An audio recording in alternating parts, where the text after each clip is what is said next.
Welcome to a deeper here and now.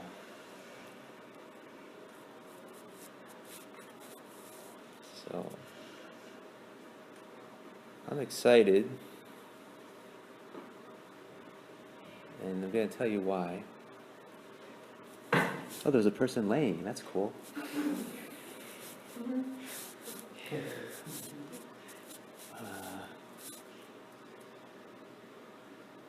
I want to get to the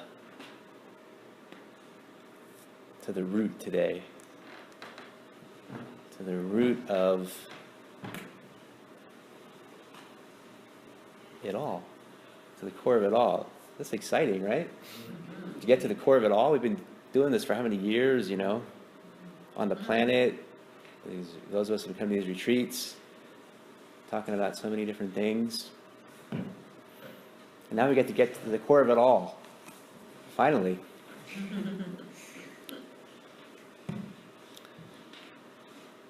Yeah, we talk about being present is such a core, how to quiet your mind is such a core. But what is the core of it all? Like, is there a way to really, fully, completely transcend suffering? That's what I want to get at this morning. Is there a way to really, fully, completely transcend suffering? That's why, Sarah, when you were in the soft circle last night, you were saying like coping tools or coping mechanisms or something. Coping skills. Thank you. Coping skills. And I was like, well, that's nice, but I don't just want coping skills. Like, I want to get to you pull a thing out from the root, there's nothing you need to cope with, So, let's dive into that right now. Let's get to like the core I guess my question root. is it necessary to feel it or not? Is it necessary to feel what? You're talking about transcending. Transcending. What do you mean transcending? The bad, the good? Mm-hmm. What do you mean? Right. Specifically? Can we, just like for the sake of clarity, just really hone in and see what is suffering Right. mean Right. to you? Right. Thank you. So, it is really valuable to define the words we're using, what we're talking about. So, I would make a distinction that's important between pain and suffering. So, pain, people think of it as a bad thing, but that's a subjective perspective. People think of pleasure maybe as a good thing. That's a subjective perspective. It's really just information. It's the universe saying, don't go that way, go that way. And when you listen, it's just, it moves quickly. Like, I had this pain in my back, but it doesn't mean I'm suffering. It's the body informing me certain things that I'm doing that aren't, that can be done differently, right? So it's like information. And I think it's like really important to make that distinction. So suffering, to go into it, we'll be going deep, like quick. I don't know if that's exactly the way, but let's just say pain is of the moment, and suffering is something that's still being carried after the moment has passed. Does that make sense? Yeah. I can hold on to it. Yeah. Holding on to it. Yeah. Yeah. All about, let it hurt, let it heal, let it go. Like, I get that, but, when it comes down to it, we're clearly not in control, and the sooner you realize that, the better. So you're not going to be able to control whether or not someone inflicts pain upon you or suffering. And you can control how you deal with it, but it's going to come regardless in some way, shape, or form. It's just how you process it. So I guess that's what I mean by coping skills. So that's the suffering part. So what you'd be calling coping skills would be like the suffering. So There's the pain, like, oh, I hurt my back, you know? And then there's the suffering, you know, which is The dwelling the on mind, the being yeah, sad emotional, about yeah, it and, the story, Story. yeah. So would you say that that is the main difference there? Pain is literally like, that's the sensation of like, Mm-hmm. Like an example I use a lot is when you you accidentally like you put your hand on a hot stove. It's like, ow, you know. Why is your body telling you that? Or why is God, or does God hate you? That's why God's telling you no, because God loves you, and God's like, don't put your hand on the stove. You're gonna lose your hand, you know. So we think pain is like this bad thing, but it's not a bad thing at all. It's just guiding us. It's directing us. but that burn's gonna burn for a while. Not if. Thank you. Now, what if I put my hand there? Left it on there. and then What if I don't leave it on there? even- What if I feel it? Oh, there's pain. Don't put my hand, move my hand here instead. But what happens is we're like, It hurts. yeah, I'm going to keep it there Yeah. because I know better, you know. Or Well, we get into something deeper. So just try to like. I appreciate you have a lot of questions, okay. but also listen. Just be in a space of listening and presence. And like as the mind like slows down more will come in, more will come in. And it's really like we're opening to is more like a feeling. It's like an experiential space. So it's not even so much like, oh, I had the intellectual answer, I'm a smart person, I got an A, you know, on the test. It's something that you want to actually feel like a shift in your consciousness. It's not even about like a verbal answer necessarily. You know, it's like opening to the space that's like, it's almost like you don't necessarily have a verbal answer, but the question is no longer the same anymore. So this sense of suffering, where does the sense of suffering come from? Why do we suffer? Is there a way to transcend suffering?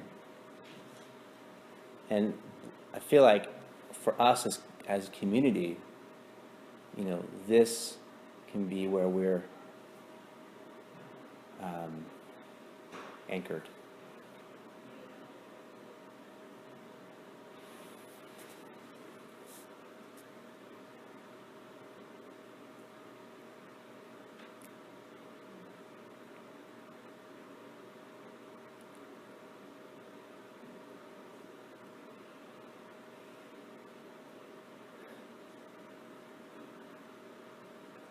So it's interesting. So back to the stove. Obviously, the stove is just an example for much larger things. But people will feel the pain and they won't move their hand. Keep it there. So why do we do that?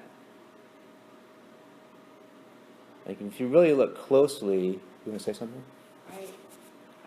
I just had a quick question. Mhm. Rod. So what if, for example, the stove was some guy that I want to date, or guys that I want to date? Then I'm like, oh, I get hurt. Mm-hmm. I don't want to do that. Why are you getting hurt? I don't know. So that's the question, right? Yeah. I think people often go, I'm getting hurt. I want to do that again. And they keep doing the same thing over and over. Like, to use your example, let's say there's a man who's abusive, right? And they want that. On some level, they want that, even if they say they don't, right? Then they'll date a different guy and the same pattern happens. Another guy and the same pattern happens, right? So who's the consistent person in the pattern? They're the consistent person in the pattern. So why are we creating suffering for ourselves, right? Stimulation. That's a good answer. I think that we get comfortable with discomfort. We're just used to that. Yeah, It's habit, you know. Yeah. It's just like we don't know anything better. Our bodies, Yeah. minds, and our soul don't know anything better. yeah. I think that's, you hit on something big. I think that, and I think it's the conditioning of the human condition. So it's kind of the norm. You know, it's easy to kind of, like, that's the kind of the tide, you know? That's the grain. You're going against the grain if you go down into that. So, you know, suffering is kind of the way of it, and we're used to it. We've been conditioned and trained that way for thousands of years, you know, to be in this state of suffering. I mean, if I say the word human condition, if I say the phrase the human condition, what does that mean? Yeah. What's that? So many things. Like what? There's a negative connotation to it. It has definitely, I think, has a negative connotation to it. When I say that, people are like, "Oh yeah, the blissful state of being, the human condition," you know. Vulnerability.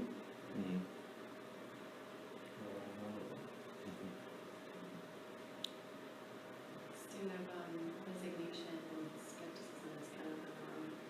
It's kind of what we're born into. Back to the suffering where people, students, to be here, the unknown.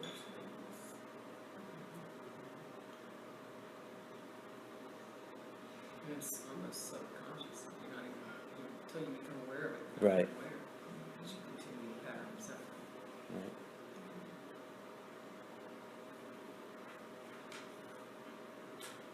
And I think if things happen to us when we're really young, they get, you know, they're kind of, like you're talking about, in that root, in that core. Mm-hmm. And it's a little bit harder to, you know, even recognize it sometimes and feel it. You know, it just kind of, it's just taking us. It's like a little kid in the driver's seat. Driving a car. So what makes pain become suffering? Thinking about it. What do you think about Obsessing on it, Yeah, yes. bring it on in each moment. You're holding on to it. I think everyone's giving good answers. So I heard the meaning you give to it. What did you say, Iris? You bring it, You keep bringing it. You keep reliving it. oh, each moment. The story. Let it dictate you.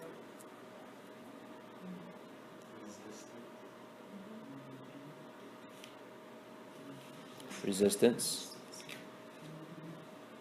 So is there something that's the core of those elements of the meaning you give to it? Hi, Kate. Good morning.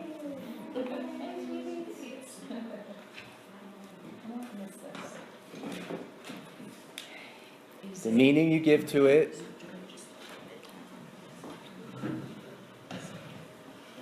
the story, reliving it, resistance. Is it your ego? Your ego! Now, let's follow Tim's direction here and make sure we define what the ego is. I like the way you started, maybe even unintentionally, with using the word conditioning. Mm. The ego is limited condition thinking, a patterned limited condition thinking. The human condition is suffering from that. That's how I like to think of ego. Anything that's conditioned to, that limits who you really are, separates and that conditioning way of living. The more space you create for it, you know, the more place that you give it, the more power it has. And I think grows exponentially the more you allow it to take over your mind or your body for that matter. It feels like a disconnection from self. Oh, interesting. It's a disconnect from the divine perspective. Mm. I feel that it's always associated with some form of separation or scarcity, and something to do with the mind. Some kind of mental thing that we have. So if I say the ego is a illusionary sense of a separate self, does that feel like that goes with everyone's saying? Illusionary sense of a separate self. So let's go with that. Because even here, I kind of have some struggle, and maybe people mean different things. But like, let's say, here's Brian, here's Mm-hmm. Timothy. Is that the ego that you're talking about? That like, you're an individual over there, or is there something more to it? Because Here's Brian, here's Tim. Here's my illusionary sense of a separate self, and I imagine your illusionary sense of a separate self over there. Right? yeah, So now we have two egos. I feel So, it's not problematic, and like unless unless there's something. Like, right, because this allows like me to go and do my thing. right, Allows you to do your thing. right. So, here's my illusionary sense of a separate self, and I see your illusionary sense of a separate self. It's not problematic if there's the awareness that this is my illusionary sense of a separate self, and this is your illusionary sense of a separate self, and then I see all these other illusionary senses of a separate self. Not only is it not problematic, it could even be really fun Yeah. and playful in a space of celebration, celebratory energy. What if I'm not aware that it's an illusionary sense of a separate self, Oh, and I think that it's a real sense of a separate self? And then, like Kathy was saying, then I'm disconnected from really everything. We're in the pain. Pain. In the pain. Why is there pain?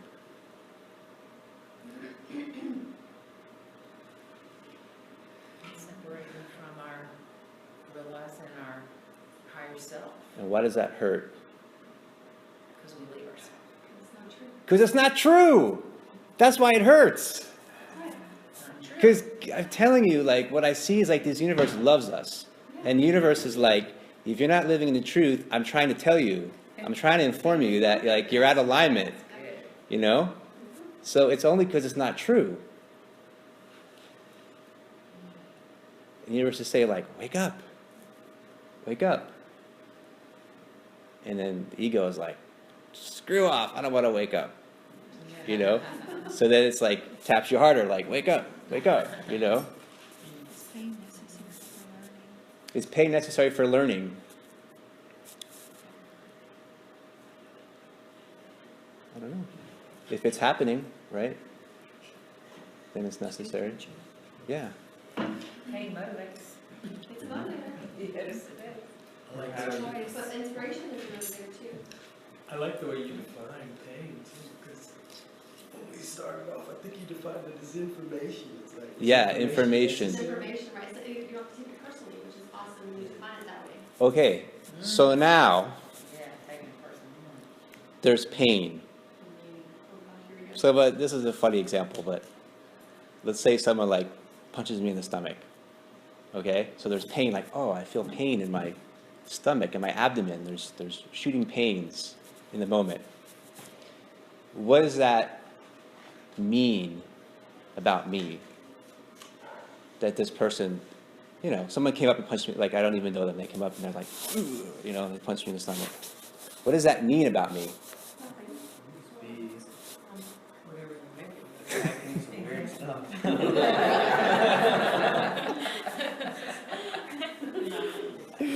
So there's the moment, and then like people are saying, there's like the story we create about the moment, right? And the story we create about the moment is the story of the illusionary sense of separate self. So the illusionary sense of a separate self, the only way it exists is if there's a story about yourself. Otherwise, there is no separate self. So I had the story about myself, like, my name is Brian, I grew up in Pennsylvania, I have a son, these different things. I wrote 2 books, all these kind of things, right? So I have these different, this is the story of me, and then there's a story I've asked you, where are you from? How old are you? You have a story of you, right?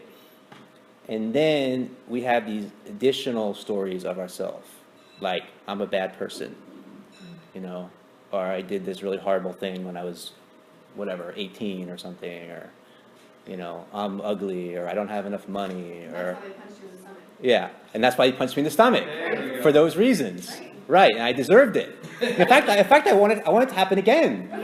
Yeah, I want to put my hand back on the stove as soon as I can, because I'm a bad person. You see how it works? Punishing ourselves. We want to punish ourselves, because that aligns with the story of who we are. Exactly. So sad. And we feel, I feel a lot of shame about who I am.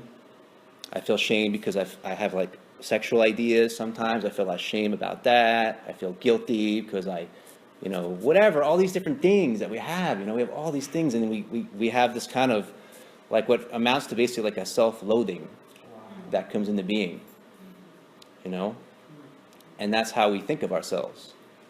We think of ourselves essentially like a bad person who's done bad things, and maybe Jesus will save us, just an example.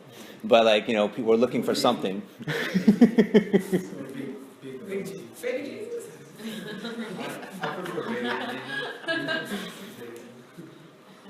No, it's interesting, it's a little bit treacherous ground here, but it's okay. Go and do it. Open space. Yeah, no, the sense of, sometimes people will ask, we've all had this, like, you meet somebody, friendly person, they'll be like, are you saved by Jesus Christ? Is Jesus Christ your Savior?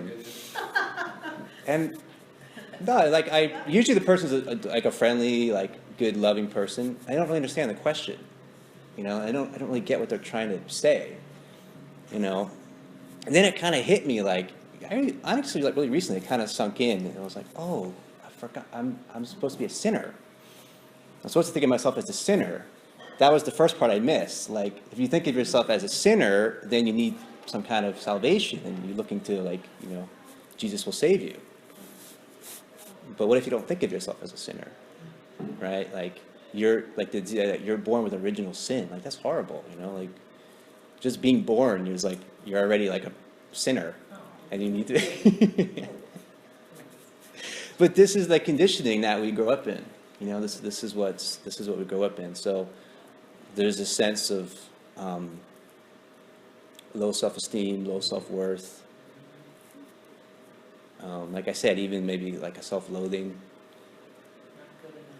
Not good enough. We always tend to conform to the stories of belief is true. Yeah, we have to. Otherwise, they wouldn't be there anymore. And that's interesting too, because, well, let's hold off on that. That's an interesting element to get into in a moment. But are these stories that we have about ourselves, are they true?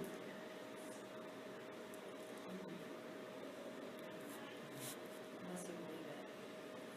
It's your cousin.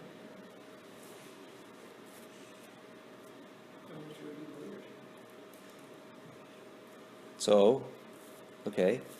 So what is true about us? Who are we really? Now this is the really core question. We're just love. We're God. We're all.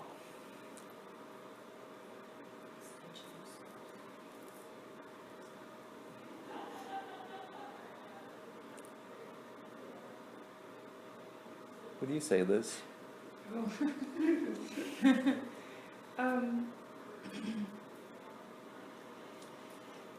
The question, can we transcend suffering? Can you stick with this question, though? Right, well, that's where you Okay. started, and where we've ended up is, what are we really? I mean, it's kind of, we are that we are. I mean, it's, for me, I'm just exploring it because there's value in, there's so much value in transcending suffering. We, as the human condition, have been trying to do that since day one, haven't we? Mm. So it exists, right? And if it exists, then there is purpose. I love that you brought up Christ, because that's such a present conversation for me at this time. It's just a very present, like, okay, well, so if you're born into original sin, or you're born inherently bad, there's so much there. I could talk about it for hours and hours and days and weeks and months probably, because you could just talk about it and never act as the bowl in the office. It's the crystal bowl in the office. I think it's an F. Who are we really? Who are we really? Yeah. Right. Who are we really? Does it matter? Yeah. Does it matter? Yeah, it Really? matters. That Yeah. matters? Yeah. Because, It's the only thing that really matters, actually. yeah? Yeah. Who are we really? I mean, I've heard answers that people are giving, and they sound good. They make me feel good. But it feels kind of like poetry. Does that make sense? Like, it feels like it's not the actual answer. Too superficial.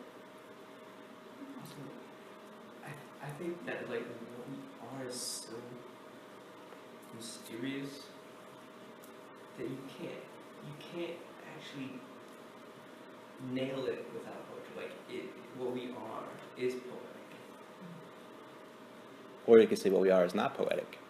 Even less poetry. No, I like where you're going though. So it's a mystery to it. Maybe we're our purpose. Sorry? Being here, we all have an individual purpose, right? I don't know. Possible. Maybe. It would be our purpose. Or it would be obsolete, right? If we didn't really. Say, I'm sorry, I have trouble hearing Wouldn't it you. be our purpose, she said. Would we be our purpose? No, I wouldn't say we'd be our purpose. You call it the The point being living, if we didn't serve our purpose. Which We wouldn't be living if we What's didn't the live our point? purpose. What's the point in being here if we don't like? To me, it's a separate question. Really? Mm. You call it the universal creative intelligence. That's what I call God. Right. Yeah. So, Okay. go for it. Yeah.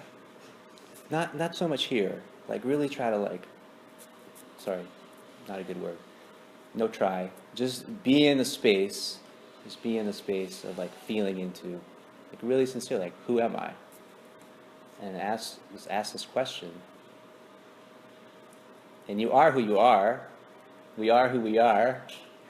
We are who we are. And that's the way it's going to be. It's Bob Marley too. So,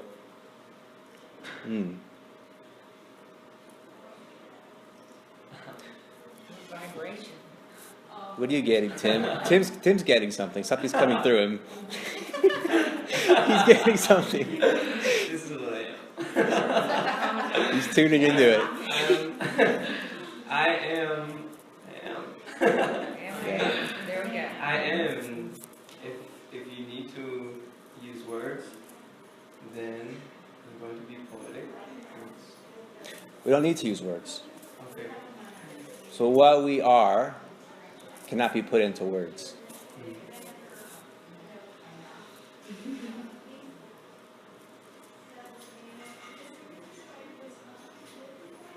who and what we are is beyond conceptualization.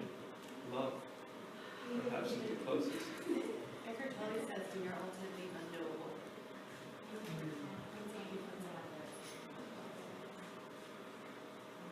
And yet we are. Hopefully, because we're growing, and evolving, and changing, hopefully we're not stagnant. Is there something that's unchanging? Like an observer.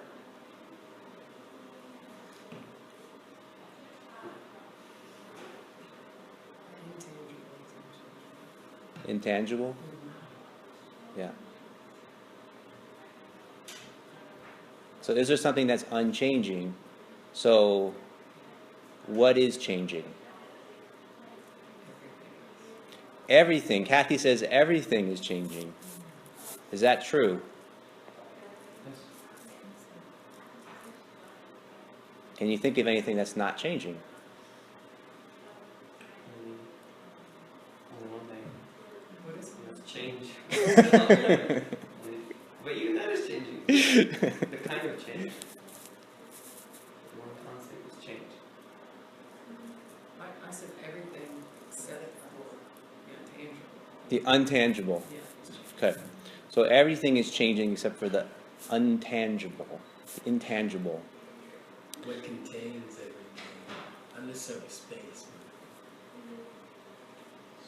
The essence of everything, like what contains and Right. houses somehow. That would, I'd say, be changeless. And it's not necessarily changing, or at least it's my understanding. Haven't experienced a recognition of that yet, though. Oh, this is an exciting moment. I think that's about to change. So, okay. We're on this journey together, right? We're like on like a ship and it's going down. So, let's look at what's changing. Are our thoughts changing? Are our emotions changing? Yes. Is our physical body changing? Are our circumstances changing? Is our environment changing?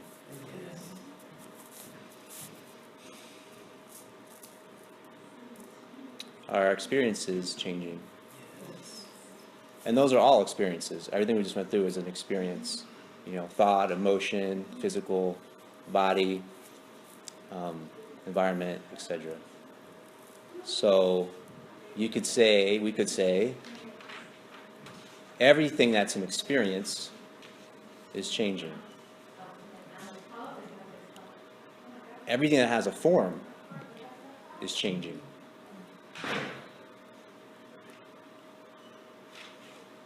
So what is it that's unchanging?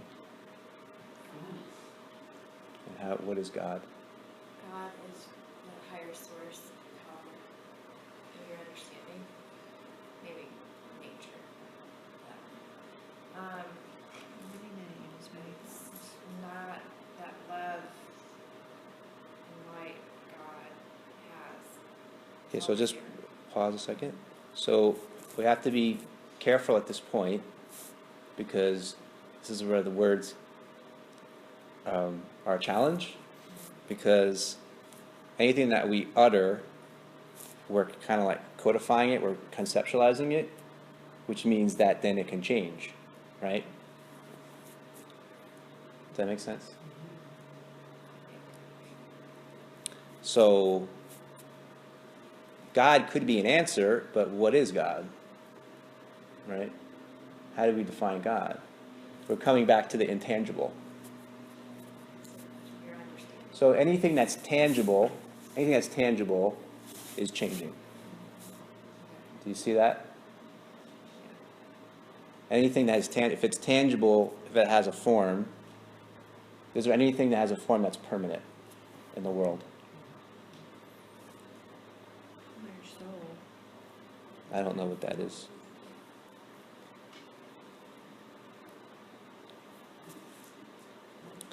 So, what is it that's unchanging? Hmm?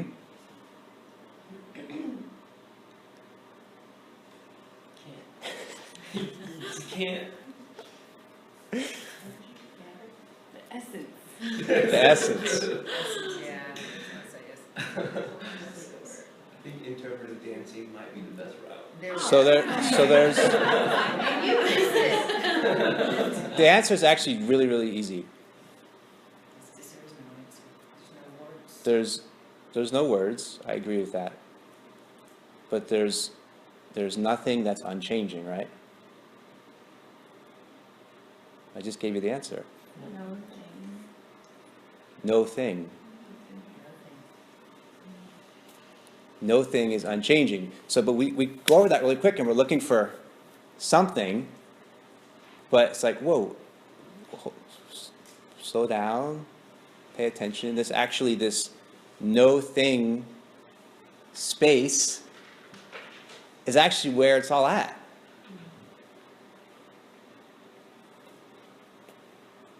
The no thing is unchanging. So now we revisit the question, who are you? No thing. Wait a second.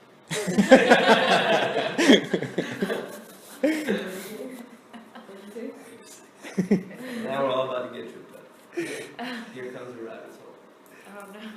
That What went there. is nothing? What is it? What is Yeah, it? it's a great question. It's here right now. It's here right now, and in fact, it's the only thing that's always been here, and always will be here, and has never changed. So this is the essence of who I am. And it's the essence of who I am when I was 5 years old, when I was 15 years old, when I'm 90 years old. It's the essence of who I am before I was born. It's the essence of who I am after I die. If I'm punched in the stomach, it's still the essence of who I am. If I win an Academy Award, it's still the essence of who I am. You know? If I get married, if I get divorced, it's still the essence of who I am. You lay around and do nothing. If I lay around and do nothing the rest of my life, it's still the essence of who I am. It can't, this essence of who I am can't die. And also I can't be born. The soul, also called the soul. I don't know. I don't know what that word means, But soul. you just said last night, when you were talking about that dude who was singing, he's got so much soul.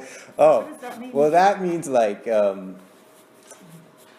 that's a whole different subject. I don't want to get too far into music and, Same word, different people. yeah, he's it? connecting to his root So, authenticity. The soul is your root authenticity then? No. Certainly someone could call your essence of being your soul.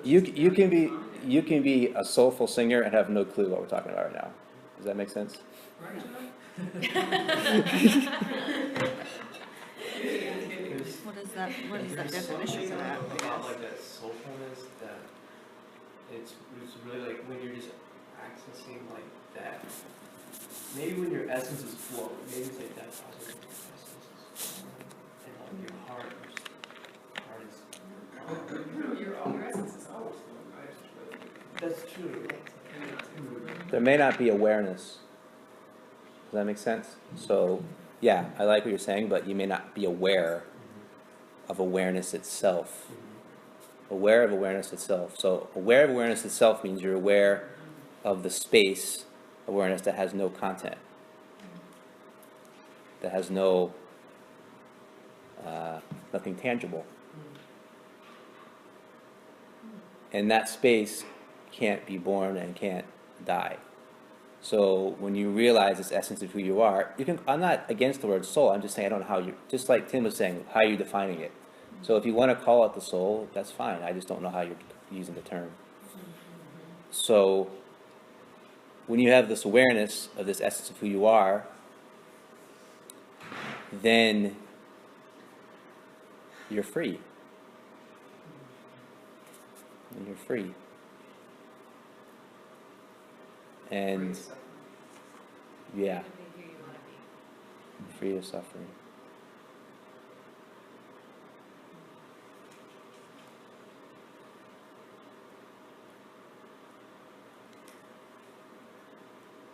And now you can have awareness of the story of yourself. You can have awareness of, this is the illusionary sense of Brian, this is the illusionary sense of Tim.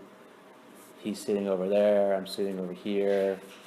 You know, he's from Atlanta, I'm from, you can have all this story, but you know who you really are. And you know who he really is. You know who you know the essence of what everything really is. And so it's kind of like this, like, passing, like, images and stories, and like the play of images and stories and time and space, but it's all the essence of the one. What do I mean by one? So this is really interesting. So the one is this spacelessness. The one is this formlessness. The one can't be a form, or else there'd be another form. There would be duality. There'd be two, right? So there's Tim and there's me. Now there's two.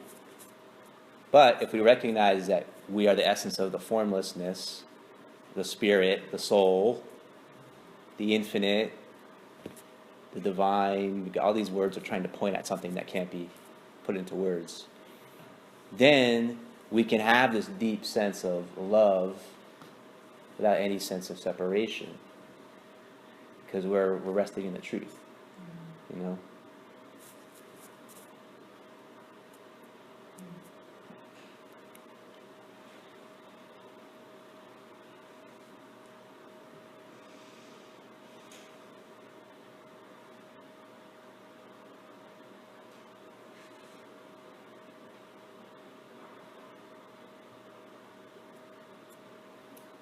What an interesting recognition of just how remembering something is the concept or the explanation you're giving. Like, initially we're looking for understanding, Right. like to conceptualize and